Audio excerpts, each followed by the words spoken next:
Tetap bersama Nongkipedia di sini. Kali ini saya ingin mengajak kalian membahas sebuah permainan yang katanya permainan ini bisa memanggil hantu. Permainan ini adalah papan Ouija. Kalian pasti pernah dengar sebuah permainan yang bertujuan untuk berkomunikasi dengan hantu. Para pemain bisa bertanya sesuatu kepada makhluk gaib dengan menggunakan permainan yang satu ini. Nah, di segmen kali ini kita akan membahas tentang Ouija. Dan untuk mengawalinya, saya akan memulai dengan memperkenalkan secara singkat tentang permainan ini.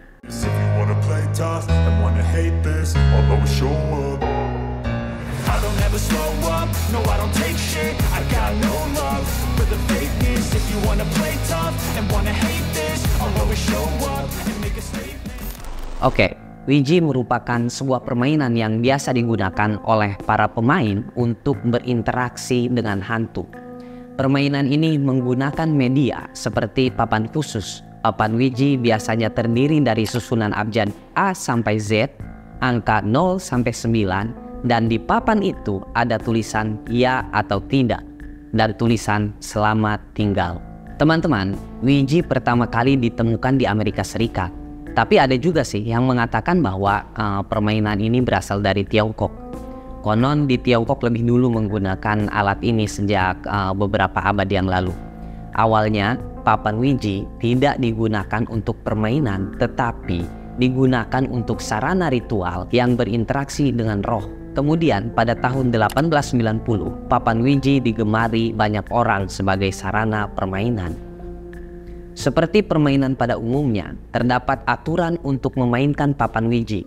Caranya yaitu dengan meletakkan sebuah koin atau benda lainnya yang berfungsi sebagai petunjuk huruf di atas papan Ouija. Selain itu, para pemain juga harus menyediakan sebuah lilin untuk dinyalakan selama permainan. Selama permainan, peserta yang mendapat giliran akan membaca mantra tertentu sambil meletakkan jari telunjuknya pada koin yang disediakan. Sementara pemain lainnya harus meletakkan telunjuk di atas papan dan memutar-mutarnya sambil mengucapkan mantra. Jika lilin yang menyala mulai bergoyang, ini berarti arwah-arwah yang gentayangan mulai berdatangan. Pemain yang sedang mendapat giliran harus mengajukan sebuah pertanyaan sambil meletakkan telunjuknya di atas koin. Kemudian koin tersebut akan bergerak dengan bantuan arwah yang bergentayangan itu untuk menjawab pertanyaan. Setelah arwah tersebut memberikan jawaban, maka ia akan meminta suatu hal sebagai bentuk imbalan. Jika tidak dipenuhi, maka akan terjadi sesuatu yang tidak diinginkan kepada semua pemain Ouija. Konon katanya arwah tersebut akan menghantui dan menampakkan wujudnya kepada para pemain sebagai bentuk teror. Kemudian para pemain akan merasa ketakutan, bahkan bisa melakukan tindakan bunuh diri. Teman-teman, muncul sebuah pertanyaan dari saya. Apakah permainan ini benar-benar bisa membuat pemainnya berkomunikasi dengan roh, atau hanya sebagai sugesti saja? Dan bagaimana cerita dan pengalaman mereka yang pernah memainkan permainan ini? Lantas, apakah ada penjelasan ilmiah tentang permainan misterius yang satu ini? Resiko permainan ini bukan hanya berdampak kepada si pemainnya saja, bahkan mampu menggegerkan publik di satu kota. Di California misalkan, tepatnya di El Cerrito, California, telah terjadi sebuah peristiwa aneh, yaitu pada bulan Maret 1920, seluruh warga El Cerrito, California mengalami histeria massal karena permainan Ouija. Semua dimulai oleh ulah 7 orang yang bermain dan kemudian bertindak gila sampai-sampai mereka diamankan oleh petugas. Anehnya, setelah beberapa hari sesudahnya, kegilaan ini seakan menular. Semakin banyak orang bertindak tidak waras, bahkan beberapa orang polisi ikut serta menjadi gila. Salah seorang polisi membuka seragamnya dan lari masuk ke sebuah bank sambil menjerit. Disusul kejadian seorang gadis berkeliaran telanjang karena merasa bisa berkomunikasi dengan sangat jelas dengan para roh. Beberapa pakar kesehatan jiwa diminta bantuan memeriksa 1.200 warga Bayangkan tuh. Dan disimpulkan bahwa kota itu mengalami sejenis histeri yang menyebar. Dan bahkan akhirnya sampai-sampai pemerintah setempat melarang penjualan ataupun menyimpan atau memiliki papan wiji. Teman-teman, di lain waktu, hal ini masih tentang papan wiji. Suatu hari, seorang ibu dan anak sedang bermain wiji pada tahun 1933. Seorang ibu bernama Dorothea Irena Turley yang menggerakkan perangkat petunjuk di papan wiji bermain permainan tersebut memerintahkan putrinya yang bernama Matty yang berusia 15 tahun agar menembak ayahnya setelah selesai memerah susu. Dorothy bahkan menceritakan kepada putrinya bahwa ia ingin menikahi seorang koboi tampan dan menyingkirkan suaminya yang bernama Ernest dengan cara yang cepat. Entah seperti apa pikiran mereka pada saat mendapat perintah tersebut, namun si Matty telah benar-benar menembak ayahnya dengan shotgun. Singkat cerita, si ayah dilarikan ke rumah sakit dan meninggal karena pendarahan dari luka tembak. Teman-teman, dari kasus tersebut, Matty mengaku bahwa dia melakukan hal tersebut karena papan wiji tidak bisa dilawan. Nah, dari peristiwa ini, dunia geger dengan misteri papan wiji dan sering terjadi hal-hal aneh dengan permainan ini.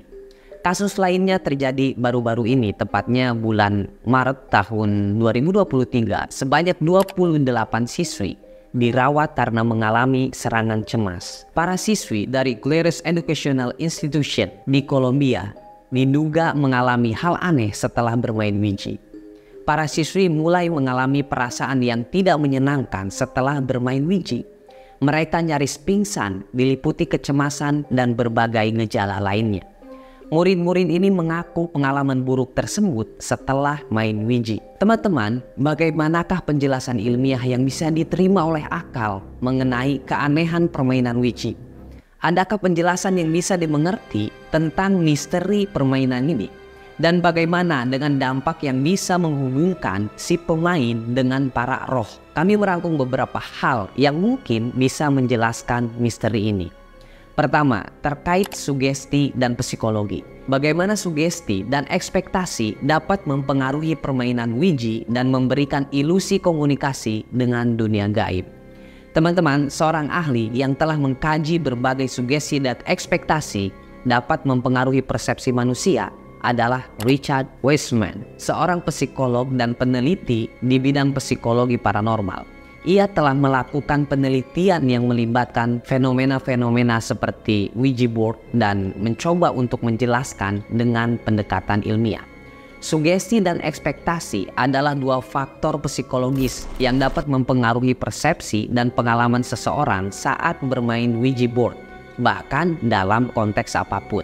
Para ahli telah mengidentifikasi bagaimana sugesti dan ekspektasi dapat berkontribusi pada ilusi komunikasi dengan dunia gaib. Dalam permainan seperti Ouija board, kurang lebih gambarannya seperti ini. Pertama, sugesti. Sugesti adalah proses di mana seseorang menerima atau mengadopsi gagasan atau keyakinan berdasarkan pengaruh dari orang lain atau lingkungan. Dalam konteks permainan Ouija, sugesti dapat berperan penting dalam menciptakan persepsi bahwa penunjuk atau planset bergerak secara mandiri diatur oleh roh atau entitas gaib.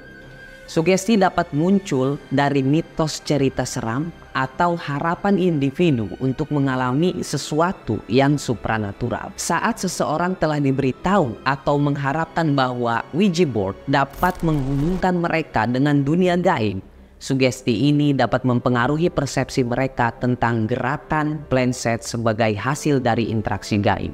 Kedua, ekspektasi.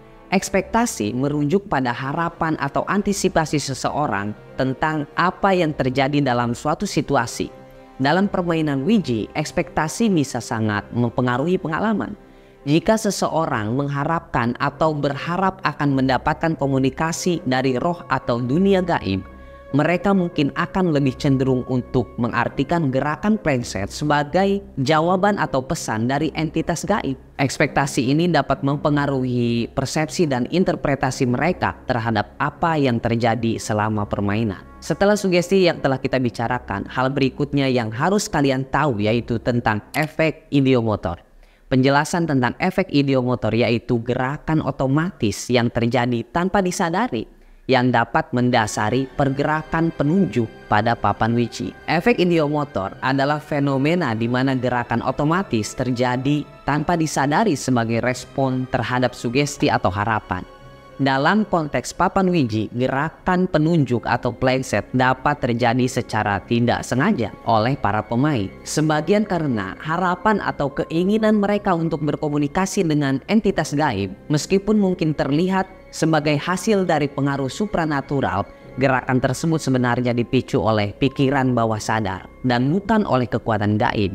Efek ideomotor mengilustrasikan bagaimana sugesti dan ekspektasi dapat mempengaruhi tindakan fisik kita tanpa kita sadari. Teman-teman, apakah di antara kalian ada yang pernah memainkan wiji? Tolong ceritakan di kolom komentar di bawah ini. Bagaimana pengalaman kalian saat bermain wiji? Dan bagaimana kejadian itu mempengaruhi pandangan kalian tentang dunia supranatural. Knowkeepers, kalian harus ingat ini baik-baik. Sekedar mengingatkan kalian terkait etika dalam bermain wiji. Pertama, bermain wiji bisa menimbulkan rasa takut dan ketidaknyamanan. Maka pertimbangkanlah perasaan kalian sebelum memutuskan bermain.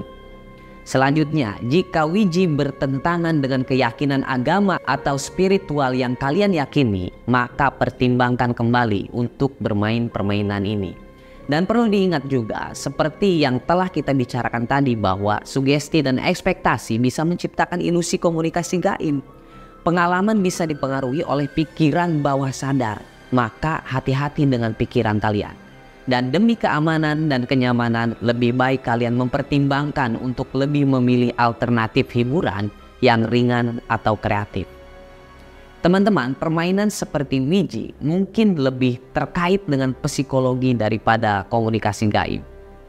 Maka alangkah baiknya jika keselamatan mental dan emosional harus diutamakan. Kesimpulannya guys, tentang apakah permainan wiji memang dapat menghubungkan dengan roh atau hanyalah hasil dari sugesti atau ilusi, yang paling penting bagi kita yaitu agar kita tetap kritis dan berpikir ilmiah dalam menghadapi fenomena supranatural. Sekali lagi, kalian harus komen di video ini untuk mendiskusikan dan berbagi pengalaman tentang permainan wiji. Dan yang terakhir, saya berharap kalian semua selalu berhati-hati dan mempertimbangkan resiko sebelum memutuskan untuk bermain permainan wiji. Mudah-mudahan konten ini bisa menambah informasi bagi kalian dan semoga bisa merangsang pemikiran serta memberikan wawasan tentang permainan wiji dari sudut pandang pengalaman dan ilmiah. Jangan lupa untuk selalu mengutamakan keamanan. Saya undur diri. I see you. Bye-bye.